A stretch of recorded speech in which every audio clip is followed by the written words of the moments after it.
Hello and welcome to this channel, and if you are the first time here, subscribe to the channel by clicking the subscribe button to see the latest technology videos.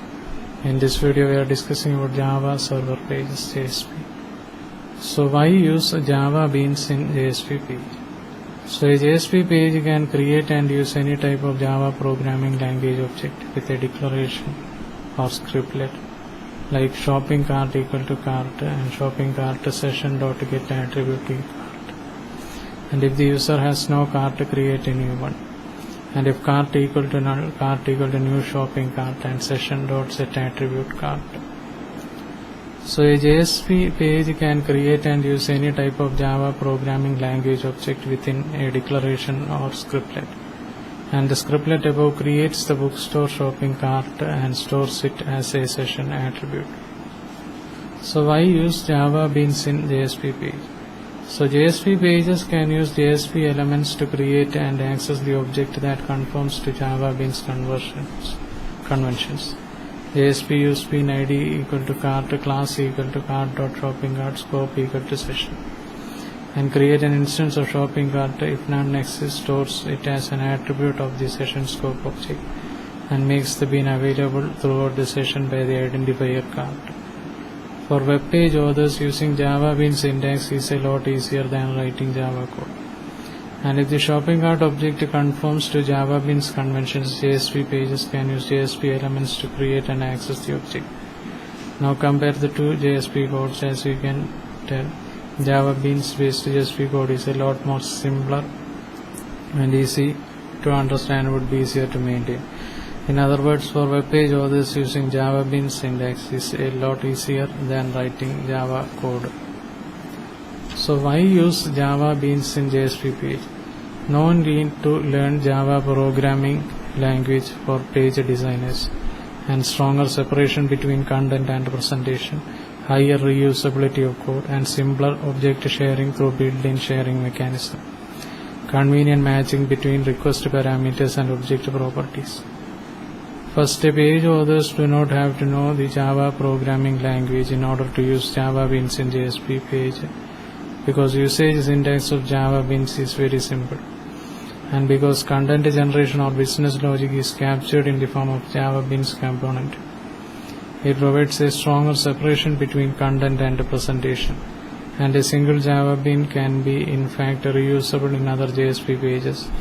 And Java Beans also make it easier to share objects among multiple JSP pages or between requests. And finally, Java Beans greatly simplify the process of reading request parameters, converting from strings and stuffing the results inside objects. So standard actions, JSP param. So JSP param action is used to pass parameter values to other action. Syntax is JSP param name is equal to parameter name, value equal to parameter value. And the action is used in conjunction with the JSP include, JSP forward and JSP include actions. The parameters are name, value, pairs which are passed through the request object to the receiving resource. Then standard actions, JSP include. So JSP include action allows a static or dynamic resource specified by URL to be included in the current JSP at a request processing time. Syntax is JSP include page relative URL flush equal to true, or JSP include page equal to relative URL flush equal to true. JSP param name equal to parameter name and value equal to parameter value, and JSP include. So an included page has access to only the JSP writer object, and it cannot set cookies or headers. So a request time exception will be thrown if this is attempted, and this constraint is equivalent to that imposed on javax.servlet.request dispatches include method, which is what servlets use if they want to do this type of inclusion.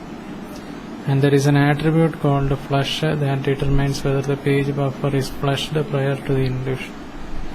And once the buffer has been flushed, it's no longer possible to forward to another resource in the web application.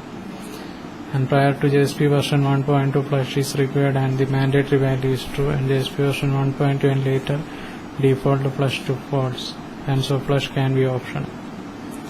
A JSP include action may have one or more JSP param tags in its body, providing additional name value pairs, and the included pages can access the original request object, which will contain both the original parameters and the new parameters specified using the JSP param tag. And if the parameter names are same, the old values are kept intact, but the new values take precedence over existing values. For example, if the request has a parameter param1 equal to my value 1 and a parameter param1 equal to my value 2 is specified in the JSP param tag, the request received in the second JSP will have param1 equal to my value 2, my value 1. The augmented attributes can be extracted from the request using the get parameter string name method in the Java x.servlet.http servlet request interface. Then include directive versus include action. Include type directive. Syntax @include file name equal to file name, done when compilation time, and included content static and parsing passed by container. Action JSP include page equal to file name, request processing time, static or dynamic, and not parsed but included in place. So use the include directive if the resource is not going to change frequently, and use the include action if the resource is frequently changing or is dynamic. So the include directive must be used at the compilation time to include static contents, and the container parses the content. Typically a resource included with the include directive will be included on multiple JSP pages, and this may be something such as a header or a footer file. However, if the resources changes, then the including page needs to be recompiled, and this is typically a function of how smart the JSP container that is using and whether it knows timestamps have changed and files need to be recompiled. The inclusion is into current value of out.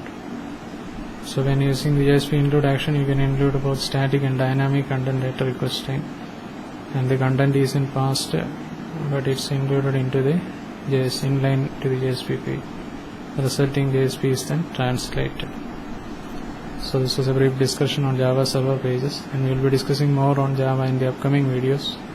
And if you are the first time here, subscribe to the channel by clicking the subscribe button to see the latest technology videos. Thank you for watching this video. Bye for now.